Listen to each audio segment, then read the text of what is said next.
1,10,00,000 sir. Sir, क्या 1 करोड़ बहुत बड़ी रकम नहीं है क्या?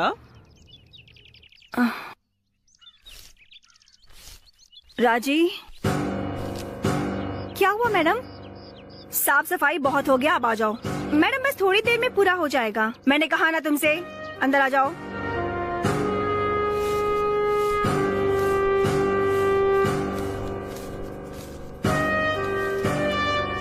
ये क्या है मैडम?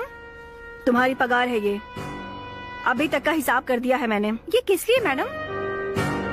कल से तुम काम पे मत आना। ये लो अपने पैसे।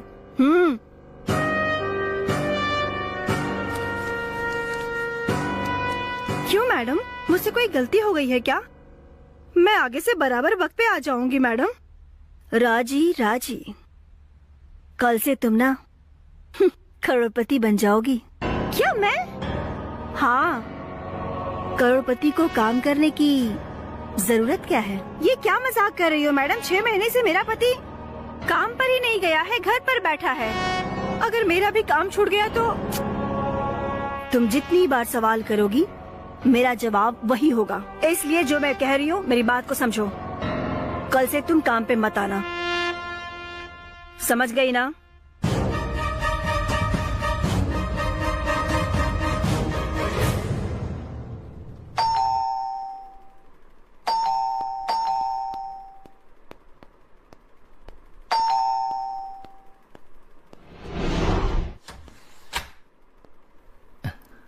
Hello sir, good morning sir. Good morning. I am Santosh Raj. विदात सर ने मुझे यहाँ भेजा है। ओहो, अंदर आइए। Thank you sir.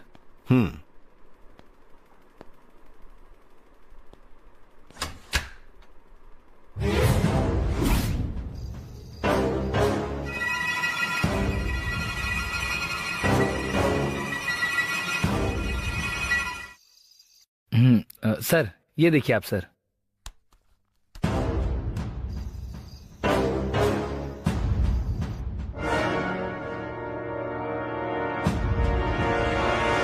ये कौन है? ये मेरे जीजा हैं सर। जीजा मतलब बहन का पति? Yes sir. बहन कौन है? ये देखिए सर, मेरी बहन है। ये है क्या? Yes sir. ये अभी कहाँ है? यहाँ लेकर आया था सर। सर वेदा घर पे आई थी और उसके सर में बहुत ज्यादा दर्द हो रहा था। उसने मुझसे कहा मुझे थोड़ा आराम करने दो, तुम जाकर मिलकर आओ। इसीलिए मैं अकेले आ गया सर। वो ऐसा है क्या? सर इसीलिए मैं अकेले आ गया कि जिससे केस के बारे में आपसे कुछ जानकारी ले सकूं।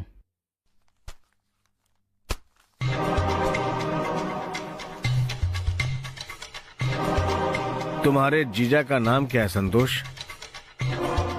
महेश कुमार सर। वो कहाँ काम करते हैं? वो एक ट्रैक्टर कंपनी में मैनेजर की पोस्ट में है सर। उनकी फैमिली और तुम्हारी फैमिली के साथ रिश्ता कैसा है? फैमिली तो हम दोनों की ही नहीं है सर। ऐसा है क्या? जब हम दोनों छोटे थे तभी हमारे माता पिता मर गए थे, तभी से हम अनाथ हैं। लेकिन मेरे जीजा को एक बाप और 2 माँ है और वो अपनी माँ का सिर्फ एक इकलौता बेटा है और अच्छे इंसान भी हैं। किसी मिसअंडरस्टैंडिंग की वजह से वो अकेले ही रह रहे थे, इसीलिए वो अपने परिवार से दूर होते चले गए। ओके। मेरी बहन और वो एक अच्छे दोस्त बन गए थे और उनको प्यार हो गया और फिर उन दोनों ने शादी कर ली। कितने साल पहले? सर अभी तो साल भी नहीं हुआ, ये 6 महीने पहले की बात है। ओह, तो कम उम्र का लड़का है क्या? फोटो में शक्ल अच्छे से दिखाई नहीं पड़ रही है, इसलिए अंदाजा नहीं लगा पाया। हाँ सर, वो मैंने भी देखा। पत्थर से सर को बुरी तरह से कुचल दिया है, इसी वजह से शक्ल पहचान में नहीं आ रही है सर। ये थोड़ा ओरिजिनल लग रहा सुनना है। ताम्बरम बाईपास के पास सर। ताम्बरम बाईपास पे? Yes sir. काम खत्म करके वापस आते वक्त किसी ने पीछे से आकर उसके सर पे कसकर मार दिया और चैन अंगूठी छीनकर भाग गया और एक पत्थर से उनके सर को कुचल डाला। ये बात पुलिस वाले बता रहे थे। हाँ जी। एफआईआर में भी वही लिखा है। हमने भरोसा करके उस लाश का अंतिम संस्कार कर दिया, लेकिन अभी तक मुझे एक बात समझ में नहीं आई सर। क्या है वो? मेरे जीजा के पास खुद का एक घर है, ऐसा? लेकिन जिस दिन उनकी मौत हुई उसी दिन सुबह सुबह उस घर को किसी को बेच दिया और उससे उन्होंने 30 लाख रुपए कैश लिया था सर। ऐसा है क्या? मैं सही कह रहा हूँ सर। जिसने घर खरीदा था आज वो आए थे और पूछ रहे थे कि हम इस घर पर कब शिफ्ट हो सकते हैं। तभी ये सारी बात मुझे पता चली सर। तो ऐसी बात है? हाँ सर, 30 लाख रुपए चोरी हो गए यही कहकर मैंने वेदा सर से बात की। वो हमें जानते हैं क्योंकि इस केस को हैंडल करने वाले इंस्पेक्टर वही हैं। तभी उन्होंने मुझे आपके पास भेजा है। मेरी बहन ने भी 6 महीने ही पहले उससे शादी की थी, यहाँ तक कि सर वो प्रेग्नेंट भी थी। वो भी चली गई और साथ में घर भी चला गया सर। अब तो हम रोड पर आ गए। कैसे भी इस केस के गुनहगारों को जल्दी से जल्दी पकड़कर हमें वो हमारे 30 लाख रुपए दिलवा दीजिए। मैं आपके सामने हाथ जोड़ता हूँ सर। उसका कोई ऐसा डॉक्यूमेंट्स या उसकी फोटो को मैं देख सकता हूँ? हाँ सर, ये देखिए। इसके जीजा की मौत में कोई रहस्य है। कहीं ये मर्डर को लेकर मेरे ऊपर शक तो नहीं कर रहा है?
If you enjoyed this video, kindly like, share, comment, and for further our interesting videos, subscribe our channel below.